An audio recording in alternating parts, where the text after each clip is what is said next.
El rival del Badalona d'aquesta jornada és un dels equips que no ha complert ni de bon tros les expectatives que havia generat.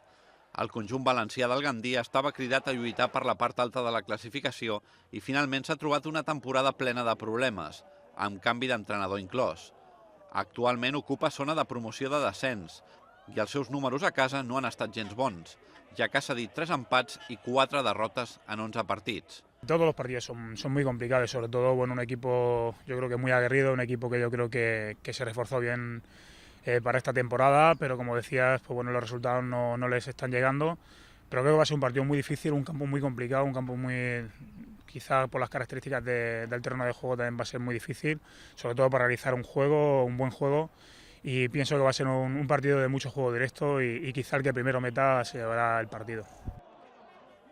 El partit es disputarà a 2:45 de la tarda. Es podrà seguir per l'RCB i serà xiulat per l'àrbitre andalús López Amaya.